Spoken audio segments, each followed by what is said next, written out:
సింగడాలని ఎప్పుడైనా రుచి చూసారా? సింగడానా? ఇదేం పేరు? ఎప్పుడూ విన్నట్టు లేదే అనుకుంటున్నారా?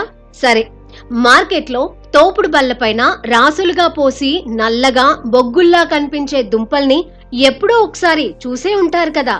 వాటినే సింగడాలు లేదా వాటర్ చెస్ట్నట్, జెల్ఫల్, పానీఫల్ అని కూడా అంటారు.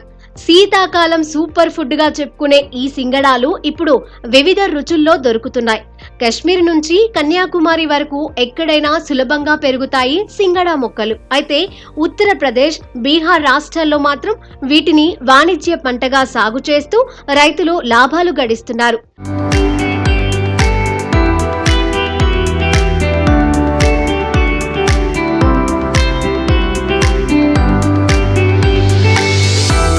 శీతాకాలంలో శక్తినిచ్చే ఆహారం తీసుకోవాల్సి ఉంటుంది. మన శరీరంలో నీటి కొరతను తీర్చి తక్షణ శక్తిని అందించి చురుగ్గా ఉంచే ఆహారమే ఈ సింగడాలు. అందుకే వీటిని వింటర్ ఫ్రూట్స్ అని కూడా పిలుస్తారు.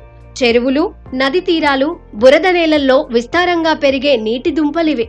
నిజానికి ఇవి ఎరుపు, ఉదా, పచ్చ రంగుల్లో ఉంటాయి. కానీ ఒక్కసారి ఉడికించగానే వాటి పైభాగం నల్లగా మారిపోతుంది. అందుకే మనకి చూడ్డానికి దూరం నుంచి బొగ్గుల్లా అనిపిస్తాయి. కానీ వీటి రుచి మాత్రం కాస్త తీయగా, మరి కాస్త కమ్మగా భలే ఉంటుంది.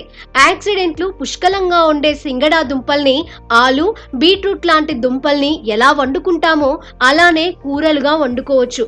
మరి ఇన్ని మంచి పోషకాలున్న ఈ నీటి దుంపలు మనకు దొరకవా అంటే, ఇవి ఒక్క శీతాకాలంలోనే కాదు, ఇప్పుడు ఇవి అన్ని ప్రాంతాలలోనూ ఏడాదంతా వివిధ రుచుల్లో దొరుకుతున్నాయి. ఇంకా ఈ దుంపల పిండితో ఎన్నో తినుబండారాలు, సౌందర్య సాధనాలు కూడా తయారు చేసి ఇప్పుడు అమ్ముతున్నారు.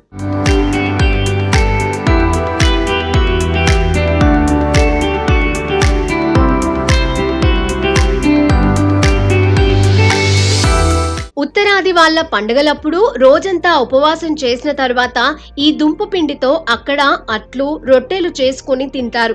ఈ పిండి నిస్సత్తువ నుంచి కోలుకునేలా చేసి తక్షణ శక్తినిస్తుంది.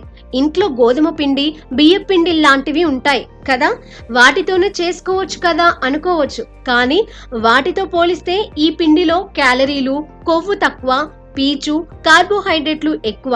ఫైబర్ పుష్కలంగా ఉండటం వల్ల రక్తంలో ఒక్కసారిగా చక్కెర స్థాయిలు పెరగకుండా అడ్డుకుంటుంది ఈ ఆహారం. దాంతో డయాబెటీస్, బరువు కూడా అదుపులో ఉంటాయి. ఈ నీటి దుంపలకి జుట్టు కుదుళ్ళని బలపరిచే శక్తి ఉంది. విటమిన్ ఇ పుష్కలంగా ఉండటం వల్ల చర్మానికి మేలు చేస్తుంది. దాంతో సింగడాలతో చేసిన ఎసెన్షియల్ ఆయిల్స్ కి సౌందర్య ప్రపంచంలోనూ డిమాండ్ పెరుగుతోంది.